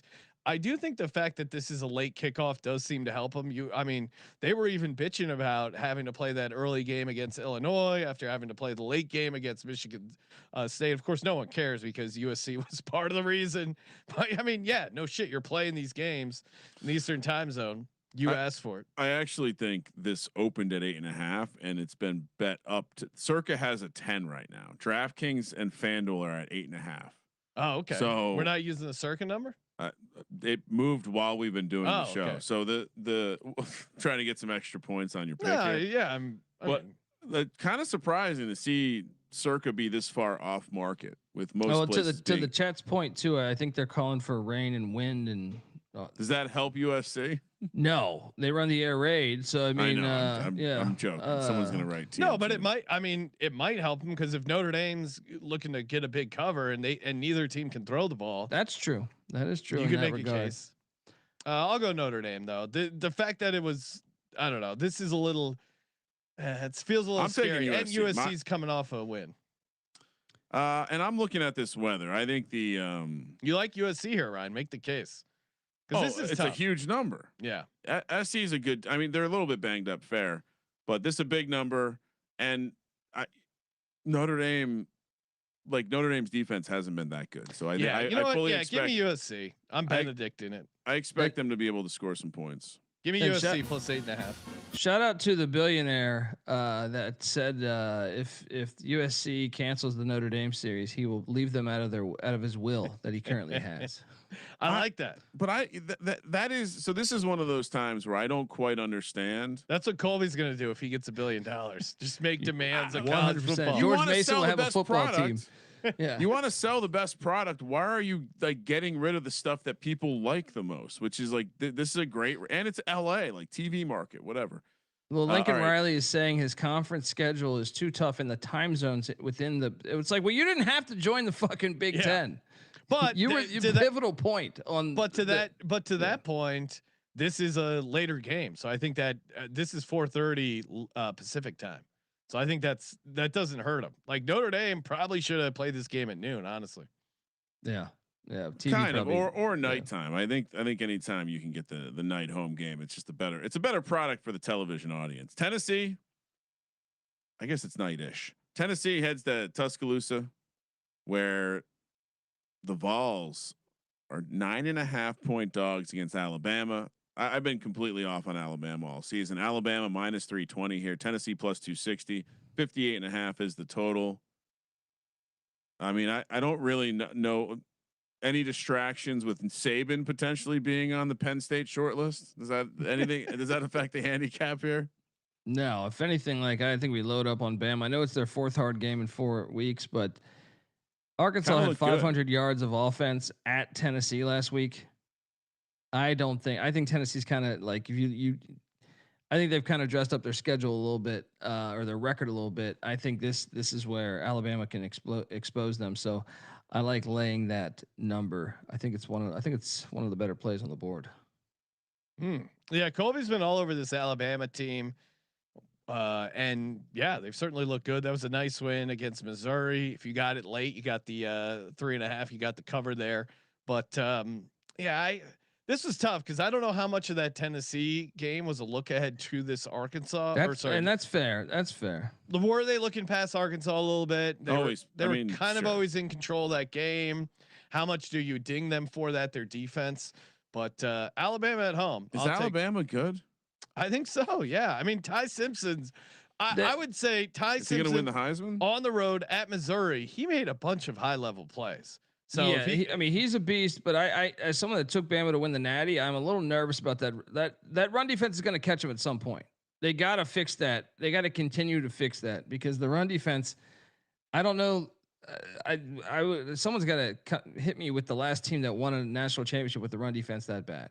So, yeah, they don't have that ever since he switched up the fucking office from a classic mahogany trophies to this fucking T-Mobile. 94th right now. You know what? You're right. Defense. Give me Tennessee. I forgot about this. I have in my notes. Ryan is going to mention the office. Yeah, it's ridiculous. That's why I'm out on this team. It's probably why I've been wrong about this team too a lot. Yeah, absolutely. Give me the Vols. So that doesn't seem right as I'm saying it out loud. Good luck to you two. Two more. Missouri heads to Auburn, coming up reeling after being completely hosed by the refs. Now, and Missouri kind of screwing themselves. Definitely had a chance to win that game against Alabama. Auburn catching 1.5 here, plus 105 on the money line. 43.5 is the total. I don't think you can take Missouri in this spot. Of course not. It's their first fucking road game of the season, which is ridiculous that other schools are on their fourth road game. And Missouri's playing their first road game. Loss. All right. Load up. Strip club freeze saves his job for another week as Auburn beats this counterfeit Missouri team. It's a battle of the Tigers. Yeah, kind of a dream crusher game for Missouri. Like they were hanging around against Alabama. Now you got to go on the road for your first road spot against an Auburn team that should be pissed off with the way things shook out against Georgia. I think I'm with you, Colby. I think this is a great spot for Auburn. I'm surprised they're a small dog here. Yeah, I mean Missouri's numbers got to be inflated because they've only played home games. How could it not be? Kramer, what are you doing? It's clear and obvious fade spot. I mean, both because it's the first road game. Also, if it was just a road game off the Alabama game into a sneaky spot, that the Auburn cat on the screen is very much looking like it's trying to have sex with us. Oh, it's super horny. It's very horny. Kind of reminds me of the coffee shop girl out at the Circa. Hey, great reference. Your friend was, it's just for you, Sean, but your friend was just here. Damn, he beat me again. That's the conversation every week. I'm always first, Ryan. Yeah. I take the second position. Utah. All right. So we're all on Auburn. Enjoy Missouri Discord. Utah, BYU, We're heading to Provo for the. I mean, best game of the day. When is the Holy War normally played? Well, no, it used to be. This is one it's kind of like the backyard brawl. It used to be the final week of the season. Yeah, let's go. Then they weren't in the same conference, so they weren't even playing, or they would do a couple years they didn't play it, and then they did a non-con thing, so they had to do it the first 3 weeks of the season based on the Pac-12 schedule rules. So they were doing that. Your mark gets them back in the same conference, and they can't figure out that this is a fucking rivalry game that should be played the final week of the season. Give me because snow. you're seeing the stakes right now. I mean, snow. Utah heads to BYU. Utah laying 3.5 on the road here. -175 on the money line. BYU +150. 49.5 is the total. Utah completely skull fucked Arizona State last week. BYU, I think you mentioned it earlier in the show, a little bit of a horseshoe up their ass. Yeah, and shout out to Benny in the chat. The last 25 champions have been in the top 20 in run defense. So Alabama, like I said, currently 94th in run defense. That's my concern on my future, even though they do look good right now. I want better fucking execution. This rivalry, guys. Look, I know Ohio State, Michigan, Alabama, Auburn, Army, Navy get a lot of the headlines. The Egg Bowl and backyard brawl, I think, are the darkest rivalries. Like they're the nastiest. They're the nastiest. They're like they fucking hate each other to a great extent.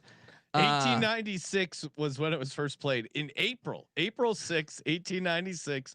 Shout out to spring football. Utah won 12-4. Then they played it twice that year. They also played it November 14th, 1896. Utah won 6-0.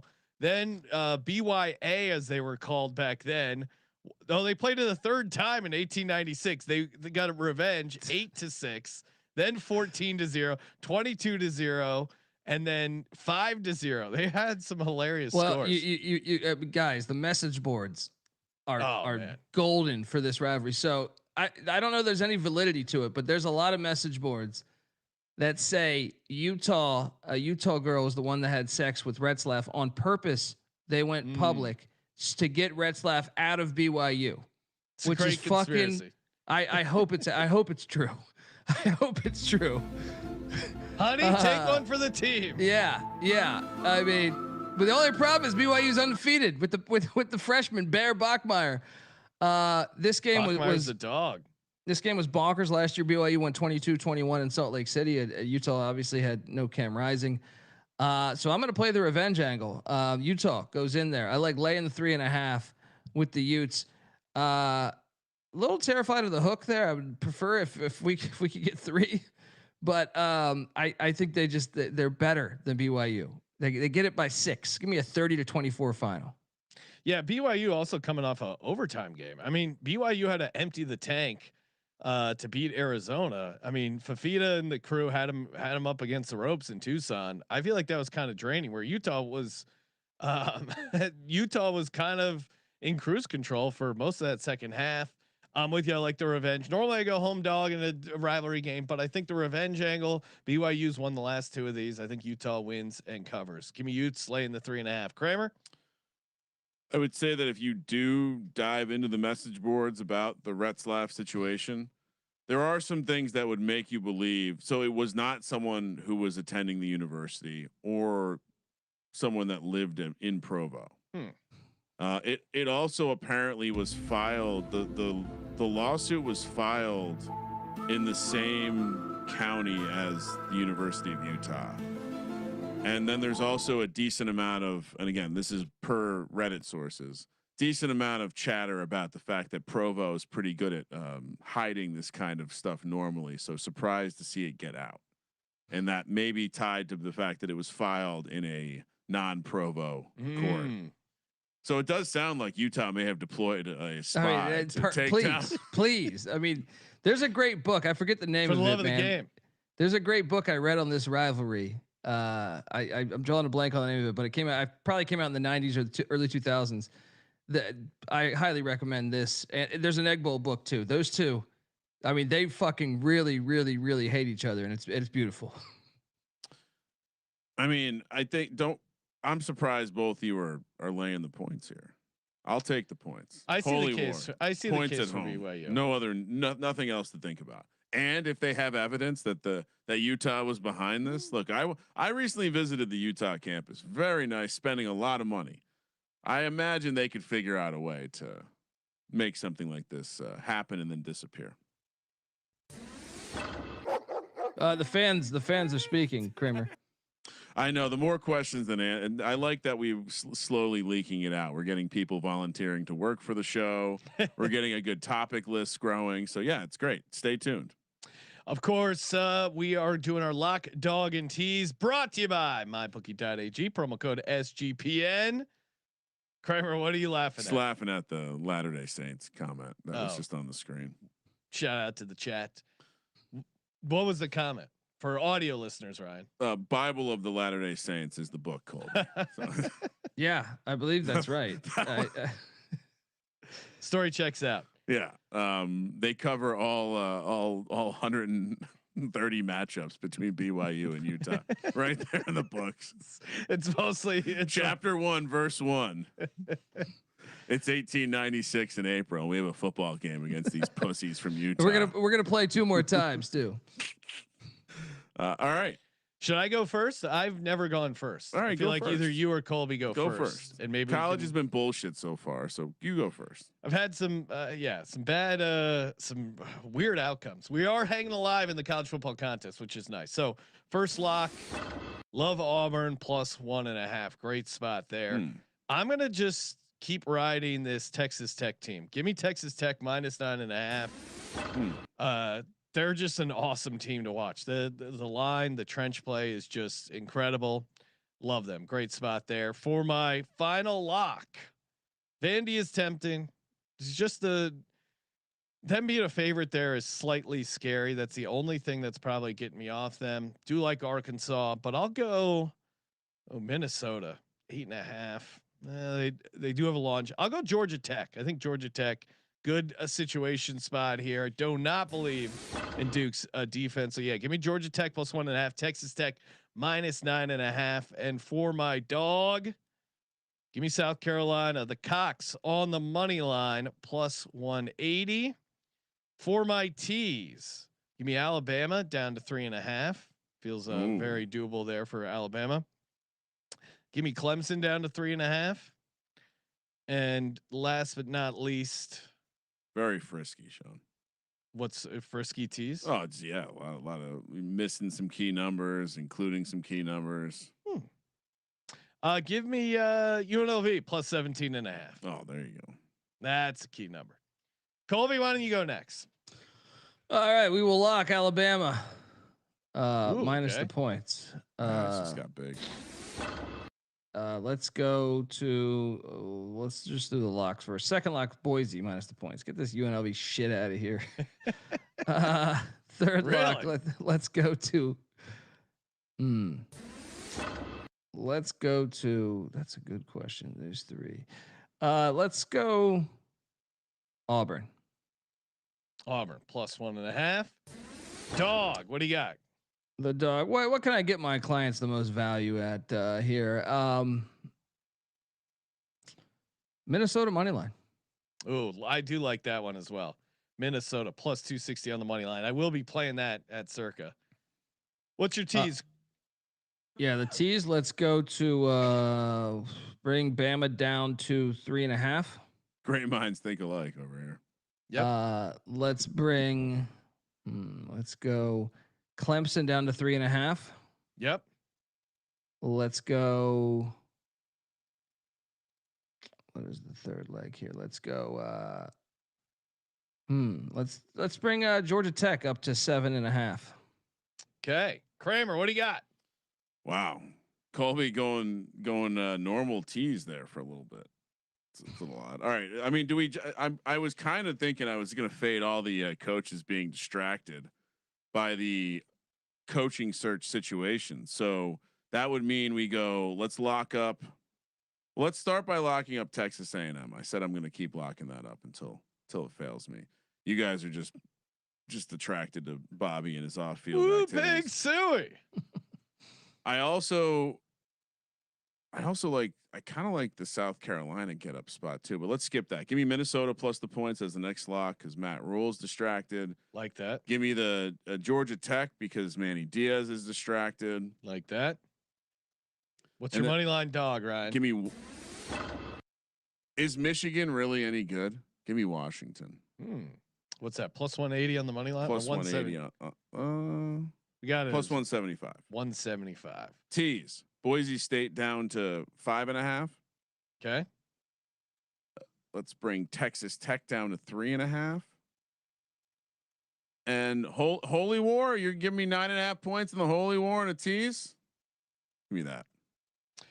I also would. I'm going to be betting a Texas A&M Texas Tech parlay.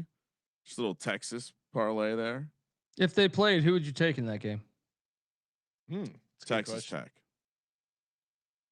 What about? Let's see. What about if we can get Texas Tech has done the same thing in every game. They just lean on their opponent until eventually the opponent gives in.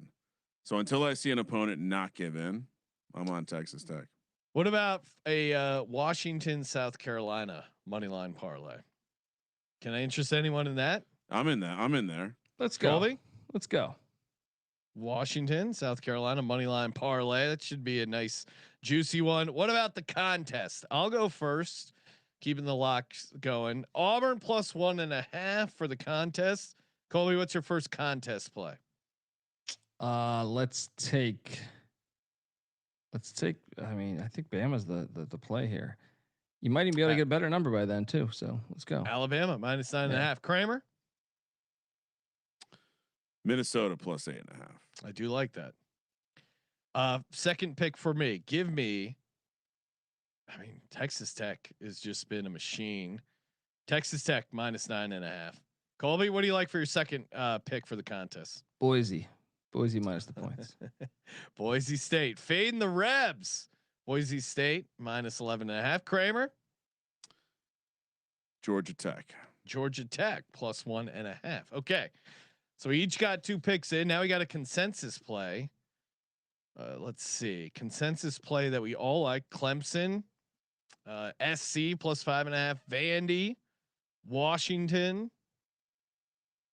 Vandy. South Carolina would be the. Which one you want to do? Vandy. We believe in Pavia.